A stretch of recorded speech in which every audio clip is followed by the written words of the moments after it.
Hello friends, welcome to Raja academy. Friends, आज की video में हम बात करेंगे 10th क्लास के विज्ञान के महत्वपूर्ण टॉपिक के बारे में। ये सभी सेलेक्टेड टॉपिक हैं और सभी ऐसे टॉपिक हैं जो बार बार एग्ज़ाम में देखने को मिलते हैं।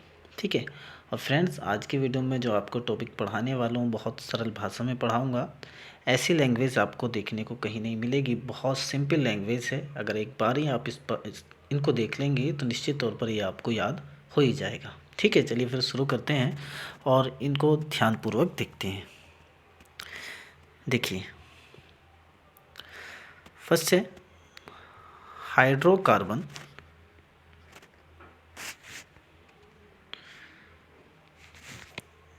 हाइड्रोकार्बन देखिए, ऐसे यौगिक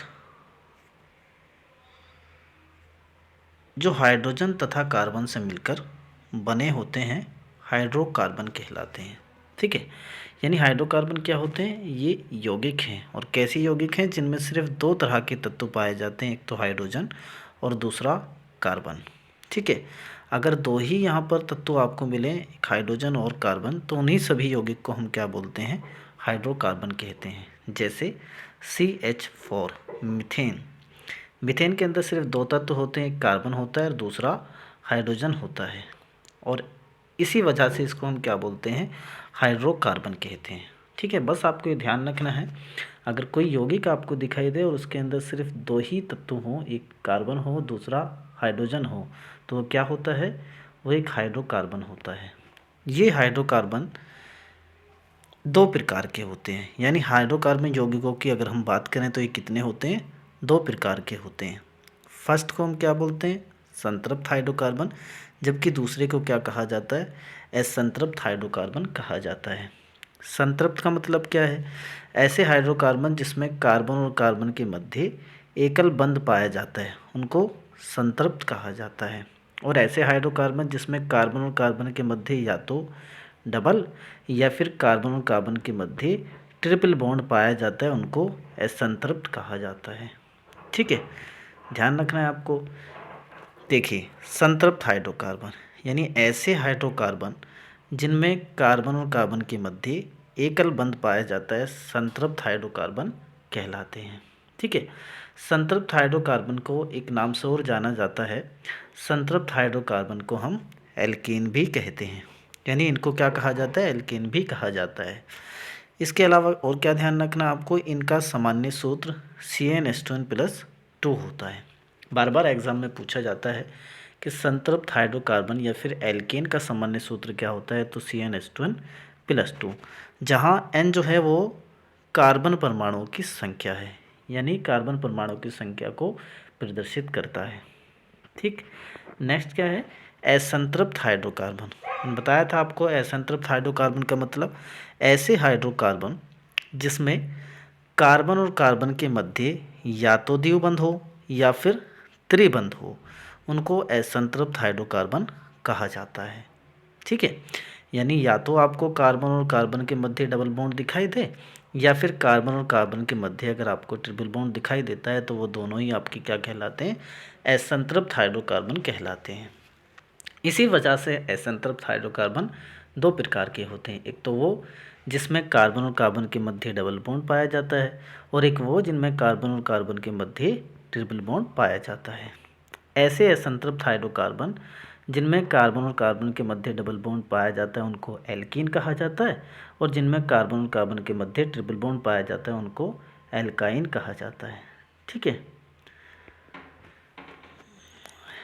ठीक, यानी असंतृप्त हाइड्रोकार्बन दो प्रकार के होते हैं। पहला क्या है? एल्कीन, और दूसरा क्या है? एल्काइन। बता चुका हूँ आपको, एल्कीन में कार्बन और कार्बन के मध्य डबल बॉन्ड और एल्काइन में कार्बन और कार्बन के मध्य ट्रिपल बॉन्ड पाया जाता है। इसके अलावा एल्कीन का सामान्य सूत्र CnH2n होता है, जबकि एल्काइन का सामान्य सूत्र CnH2n-2 होता है। ठीक है, नेक्स्ट इम्पोर्टेंट है, आपको अच्छे से इसको लर्न करना है और अच्छे से चीज़ों को सीखना है। निर्जलीकरण, निर्जली यानी बिना जल के, यानी किसी के अंदर जल था, उसमें से हमने जल को निकाल दिया। जल को निकालने का प्रोसेस ही या जल निकालने की प्रक्रिया ही निर्जलीकरण कहलाती है। ठीक है, जब हम किसी यौगिक के अंदर से जल को हटा देते हैं तो उसको निर्जलीकरण कहा जाता है। ठीक है, लेकिन निर्जलीकरण करने के लिए एक प्रकार के यौगिक की आवश्यकता होती है, उनको हम निर्जलीकारक कहते हैं। ठीक है, चलिए फिर देखते हैं और क्या इसमें लिखा गया, वो सारी चीज़ें हम ध्यान से देखते हैं। किसी कार्बनिक यौगिक से जल के अणु का निकलना निर्जलीकरण कहलाता है। बता चुका हूँ आपको, निर्जलीकरण का मतलब होता है जल का निकल जाना, यानी किसी भी यौगिक से जल के अणु का निकलना निर्जलीकरण कहलाता है। लेकिन निर्जलीकरण के लिए एक यौगिक की आवश्यकता होती है, यानी निर्जलीकरण के लिए एक पदार्थ या फिर यौगिक की आवश्यकता होती है जिसे निर्जलीकारक कहा जाता है। दो चीज़ें, बस दो कंपाउंड आपको ध्यान रखना है जिनको निर्जलीकरण कारक के तौर पर हम इस्तेमाल करते हैं। एक तो एस्टोसोफोर सांद सल्फ्यूरिक अम्ल और दूसरा एल्युमिनियम ऑक्साइड यानी Al2O3। इन दोनों का ही हम निर्जलीकारक के रूप में प्रयोग करते हैं। ठीक है, उदाहरण के तौर पर यहाँ एक अभिक्रिया मैंने लिखी है, जैसे जब इथेनॉल को हम सांद सल्फ्यूरिक अम्ल या फिर एल्युमिनियम ऑक्साइड यानी Al2O3 या फिर सांद सल्फ्यूरिक अम्ल की उपस्थिति में गर्म करते हैं तो इससे जल के अणु बाहर निकल जाते हैं और इसी अभिक्रिया को हम क्या बोलते हैं, निर्जलीकरण कहते हैं। इसके अलावा ये जो सांद सल्फ्यूरिक अम्ल और Al2O3 आप इस्तेमाल करोगे, इन पदार्थों को क्या कहा जाता है, निर्जलीकारक कहते हैं। ठीक है, जैसे देखिए ये इथाइल अल्कोहल था C2H5OH, इसको हमने Al2O3 की उपस्थिति में गर्म किया, इससे जल का अणु बाहर निकला और C2H4 यानी इथिलीन में ये कन्वर्ट हो गया। ठीक है, नेक्स्ट सजातीय श्रेणी। कार्बनिक यौगिकों का एक ऐसा समूह जिसमें उपस्थित सभी यौगिकों के रासायनिक गुण समान परंतु भौतिक गुण अलग अलग होते हैं, सजातीय श्रेणी कहलाती है। यानी सजातीय श्रेणी कार्बनिक यौगिकों का एक समूह होता है। कैसा समूह है, जिसके अंदर जो यौगिक हैं उनके रासायनिक गुण तो समान हैं परंतु भौतिक गुण कैसे होते हैं, अलग अलग होते हैं। ऐसे समूह को हम क्या कहते हैं, सजातीय श्रेणी कहते हैं।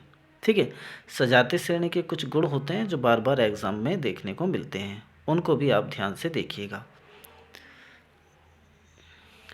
पहला क्या है, सभी यौगिकों के रासायनिक गुण समान होते हैं, इसके अलावा भौतिक गुण अलग अलग होते हैं। और सजातीय श्रेणी में जो दो लगातार आने वाले यौगिक हैं उनके मध्य CH2 का अंतर होता है, साथ ही साथ उनके मध्य 14 AMU का भी अंतर पाया जाता है। नेक्स्ट, कुछ सजातीय श्रेणियों के आपको एग्जाम्पल ध्यान रखने हैं, जैसे एल्डिहाइड, एल्कोहल, हेलोएल्केन, ये तीनों ही सजातीय श्रेणी के एग्जाम्पल हैं। नेक्स्ट, क्रियात्मक समूह। क्रियात्मक समूह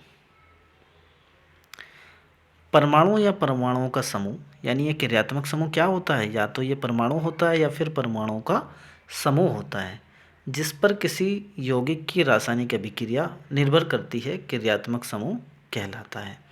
यानी कोई कार्बनिक यौगिक किस तरह की अभिक्रिया दिखाएगा, किस तत्व से वो अभिक्रिया कर सकता है, किससे नहीं करेगा, किस किस तरह की वो रासायनिक अभिक्रिया दिखा सकता है, रासायनिक अभिक्रिया फास्ट होंगी या स्लो होंगी, इनको डिसाइड करने का काम किसका होता है, क्रियात्मक समूह का होता है। यानी क्रियात्मक समूह बताता है उसकी रासायनिक अभिक्रिया को, किस तरह की वो रासायनिक अभिक्रिया दिखा सकता है। ठीक है, इसी वजह से आपको क्या ध्यान रखना है कि जो क्रियात्मक समूह होता है ये या तो परमाणु होता है या फिर परमाणु का समूह होता है जिस पर किसी यौगिक की रासायनिक अभिक्रिया निर्भर करती हैं। ठीक है, कुछ सजातीय श्रेणी यहाँ पर मैंने लिखी है और उनके क्रियात्मक समूह लिखे हैं जो पेपर में देखने को मिलते हैं। जैसे आपसे पूछा जाए एल्कोहल का क्रियात्मक समूह क्या होता है तो OH, एल्डिहाइड का क्या होता है तो क्या बताना है CHO। इसके अलावा अगर आपसे हेलोएल्केन का क्रियात्मक समूह पूछा जाए तो X, एमीन का पूछा जाए तो NH2 और कार्बोक्सिलिक अम्ल का अगर क्रियात्मक समूह आपसे पूछा जाए तो COOH। ठीक है, इसके अलावा कीटोन का अगर क्रियात्मक समूह आपसे पूछा जाए तो वो क्या होता है C डबल बॉन्ड O। ठीक है, ये सारी चीज़ें आपको ध्यान रखनी है। बार बार देखने को आपको मिलता है एल्डिहाइड का क्रियात्मक समूह और कीटोन का, दोनों ही आपको ध्यान रखने हैं। एल्डिहाइड का CHO होता है और कीटोन का CO होता है। नेक्स्ट इम्पोर्टेंट केमिकल रिएक्शन है एस्टरीकरण। एस्टरीकरण क्या होता है? देखिए, एस्टरीकरण में अल्कोहल और कार्बोक्सिलिक अम्ल अभिक्रिया करते हैं और क्या बनाते हैं? एस्टर बनाते हैं। यानी एक ऐसी अभिक्रिया है जिसमें अल्कोहल और कार्बोक्सिलिक अम्ल अभिक्रिया करते हैं और एस्टर बनाते हैं। ठीक है, इसी अभिक्रिया को हम क्या बोलते हैं? एस्टरीकरण कहते हैं। अल्कोहल और कार्बोक्सिलिक अम्ल की अभिक्रिया करके एस्टर बनाते हैं और इसी अभिक्रिया को हम क्या कहते हैं? एस्टरीकरण। जैसे इथाइल अल्कोहल तथा एसिटिक अम्ल अभिक्रिया करके इथाइल इथेनोएट बनाते हैं और ये अभिक्रिया यानी एस्टरीकरण जो होती है वो सांद्र एस्टरोसोफोर स्थिति में होती है। ये भी बात आपको ध्यान रखनी है। जैसे इथाइल अल्कोहल और इसकी अभिक्रिया आप किससे कराओगे?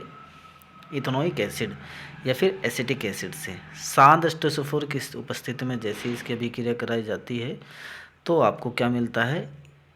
इथिल इथेनोएट यानी इथाइल इथेनोएट मिलता है। और ये इथाइल इथेनोएट क्या होता है? एक प्रकार का एस्टर होता है। अब चूंकि अल्कोहल और कार्बोक्सिलिक अम्ल अभिक्रिया करके क्या बना रहे हैं? एस्टर। और इन दोनों के अभिक्रिया से एस्टर का बनना ही एस्टरीकरण कहलाता है। ठीक है फ्रेंड्स, आज की वीडियो में बस इतना ही।